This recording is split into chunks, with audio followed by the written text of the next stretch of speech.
বাংলাদেশের সর্বশেষ গুরুত্বপূর্ণ আপডেট সংবাদে আপনাকে স্বাগত। শুরুতেই সংবাদ শিরোনাম, পরে বিস্তারিত।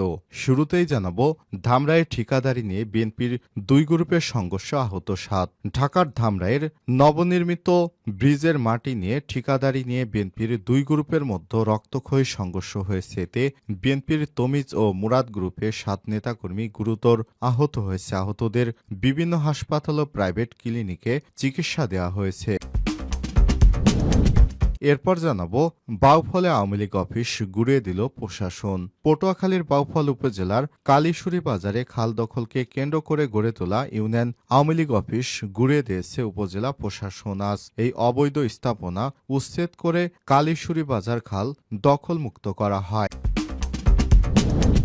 জানাবো, দুর্নীতিমুক্ত বাংলাদেশ কায়েম না হওয়া পর্যন্ত আমরা থামব না, বললেন বাংলাদেশ জামাত ইসলামের আমির। বাংলাদেশ জামাত ইসলামের আমির ডাক্তার শফিকুর রহমান বলেছেন, বৈষম্যহীন, মানবিক ও দুর্নীতিমুক্ত বাংলাদেশ কায়েম না হওয়া পর্যন্ত আমরা থামব না। আজ বিকাল 3:30টায় চুয়াডাঙ্গা জেলা শহরে টাউন ফুটবল মাঠে জেলা জামাতের কর্মী সম্মেলনে প্রধান অতিথির বক্তব্যে সব কথা জানান তিনি।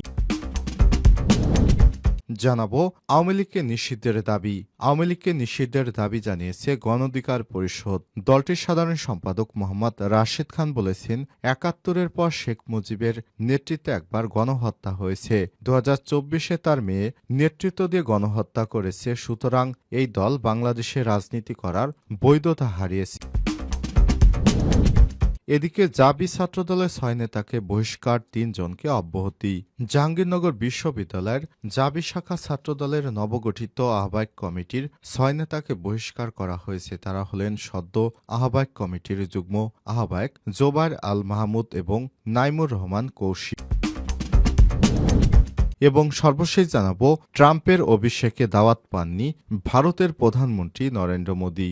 যুক্তরাষ্ট্রের নতুন প্রেসিডেন্ট হিসেবে ২০শে জানুয়ারি শপথ নিতে যাচ্ছেন ডোনাল্ড ট্রাম্প। এ শপথ অনুষ্ঠানে আমন্ত্রিত অতিথির তালিকায় স্থান পেয়েছেন আন্তর্জাতিক সম্প্রদায়ের অনেকেই। পলিটিক্যাল প্রতিবেদনে বলা হয়েছে, মার্কিন প্রেসিডেন্টের অভিষেক অনুষ্ঠানে সৌজন্যমূলকভাবে বিদেশি কূটনীতিকদের অংশগ্রহণ থাকে। সাধারণ ভিন্ন দেশের রাষ্ট্র সরকার প্রধানদের আমন্ত্রণ জানানো হয় না। ট্রাম্প অবশ্য প্রচলিত রীতিনীতির ধার ধারেন না। তিনি তার শপথ অনুষ্ঠানে অনেক বিদেশি নেতাকে আমন্ত্রণ জানিয়েছে। তালিকায় ইউরোপের মধ্যমপন্থীদের বাদ দিয়ে অনেক কট্টর ডানপন্থী এবং জাতীয়তাবাদী রাজনীতিবিদদের আমন্ত্রণ জানাতে দেখা গেছে। প্রিয় দর্শক, এই তালিকায় ভারতের নরেন্দ্র মোদীকে আমন্ত্রণ জানানো হয়নি। এতক্ষণ শুনছিলেন সংবাদ শিরোনাম, এবারে বিস্তারিত। তবে তার আগে বন্ধুরা, অনুরোধ থাকবে সংবাদটিতে একটি লাইক দিন। এই চ্যানেলে আপনি নতুন হয়ে থাকলে আমাদের সংবাদটি দেখতে দেখতে চ্যানেলটি সাবস্ক্রাইব করে রাখুন। কমেন্ট করে আপনার মূল্যবান মতামত জানিয়ে দিন আপনি বিশ্বের কোন দেশ থেকে বা বাংলাদেশের কোন স্থান থেকে আমাদের সংবাদটি দেখছেন এবং শুনছেন। এবারে বিস্তারিত। রাজধানীর ধামরাইয়ে ঠিকাদারি নিয়ে বিএনপির দুই গ্রুপের সংঘর্ষ, আহত 7। ঢাকার ধামরাইয়ে নবীনগরে মৃত ব্রিজের মাটির ঠিকাদারি নিয়ে বিএনপির দুই গ্রুপের মধ্যে রক্তক্ষয়ী সংঘর্ষ হয়েছে। এতে বিএনপির তমিজ মুরাদ গ্রুপের 7 নেতাকর্মী গুরুতর আহত হয়েছে। আহতদের বিভিন্ন হাসপাতাল ও প্রাইভেট ক্লিনিকে চিকিৎসা দেওয়া হয়েছে। শুক্রবার ১৭ জানুয়ারি উপজেলার সোমভাগ ইউনিয়নের চর ডাউটিয়া এলাকায় সকাল ১১টার দিকে সংঘর্ষের ঘটনা ঘটে। এ সংঘর্ষের পর ধামরাই থানায় পাল্টাপাল্টি অভিযোগ দায়ের করেছে দুই পক্ষ।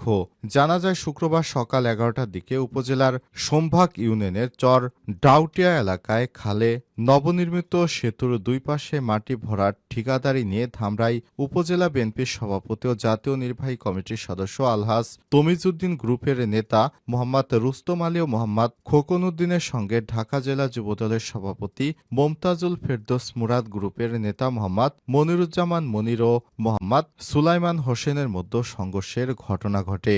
এক পর্যায়ে দুই দলের নেতাকর্মী ও সমর্থক ঘটনাস্থলে ছুটে আসলে দফায় দফায় সংঘর্ষ হয়। এই সংঘর্ষে দুই পক্ষের অন্তত 7 জন আহত হয়েছে।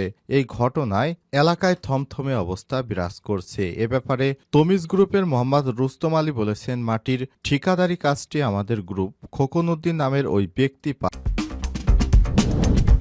বাউফলে আওয়ামী লীগ অফিস গুড়িয়ে দিল প্রশাসন। পটুয়াখালীর বাউফল উপজেলার কালীশুরি বাজারে খাল দখল করে গড়ে তোলা ইউনিয়ন আওয়ামী লীগের অফিস গুড়িয়ে দিয়েছে উপজেলা প্রশাসন। বৃহস্পতিবার এই অবৈধ স্থাপনা উচ্ছেদ করে কালীশুরি বাজার খাল দখলমুক্ত করা হয়। সংশ্লিষ্ট সূত্র থেকে জানা গেছে, বিগত আওয়ামী লীগ সরকার আমলে কালীশুরি ইউনিয়ন পরিষদের তৎকালীন প্রভাবশালী চেয়ারম্যান অধ্যক্ষ নেসার উদ্দিন শিকদার খালটি দখল করে আওয়ামী লীগের অফিস নির্মাণ করেছিলেন। একাধিকবার নোটিশ দেওয়া হলেও অবৈধ স্থাপনা সরিয়ে নেয়নি ইউপি চেয়ারম্যান নেসার উদ্দিন। 5 আগস্টের পর চেয়ারম্যান নেসার উদ্দিন শিকদার আত্মগোপনে চলে যায়। এরপর থেকে তালাবদ্ধ করে রাখা হয়েছে কালীশুরি ইউনিয়ন আওয়ামী লীগ অফিস। বৃহস্পতিবার উপজেলা সহকারী কমিশনার ভূমি প্রতীক কুমার কুন্দর নেতৃত্বে অভিযান চালিয়ে বুলডোজার দিয়ে খাল দখল করে গড়ে তোলা হয় আওয়ামী লীগের অফিস গুড়িয়ে দেওয়া হয়েছে। খালটি দখলমুক্ত হয় কালীশুরি বাজারে জলবদ্ধতা নিরসনের পথ উন্মুক্ত হয়েছে বলে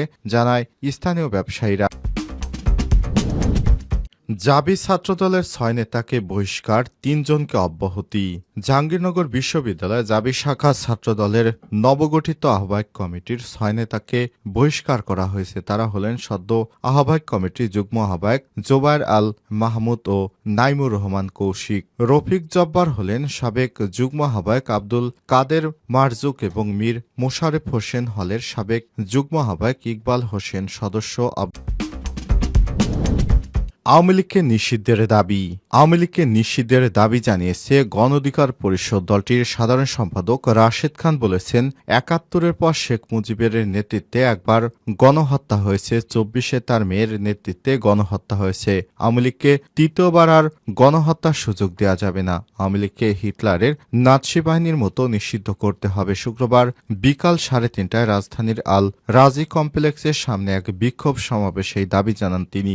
জুলাই অভ্যুত্থানে গণহত্যায় জড়িতর বিচারের দাবিতে এই বিক্ষোভ মিছিল করে গণ অধিকার পরিষদ। ঢাকা মহানগর দক্ষিণ। সমাবেশ শেষে মিছিল নিয়ে নাইটেঙ্গেল, ফকিরাপুল, দৈনিক বাংলা মোটর, পল্টন মোড় ঘুরে আল রাজি কমপ্লেক্সের সামনে এসে শেষ হয়। সমাবেশে রাশেদ খান বলেছেন, 5 মাসের অধিক সময় অতিবাহিত হলেও এখনও আওয়ামী লীগের হাইকমান্ড ও শেখ পরিবারের খুনিরা ধরাছোঁয়ার বাইরে রয়ে গেছে। এদের অনুপস্থিতিতে রায় ঘোষণা হওয়া মানে বিচারের নামে প্রহসন। আমাদের স্পষ্ট কথা, শেখ হাসিনা এবং কাদের সহ ভারতে পলাতক খুনিদের ফিরে আনতে হবে। এদের শাস্তি না হলে শহীদদের রক্তের সঙ্গে বেইমানি করা হবে। আর এই খুনি দলটি বাংলাদেশে রাজনীতি করার অধিকার হারিয়েছে।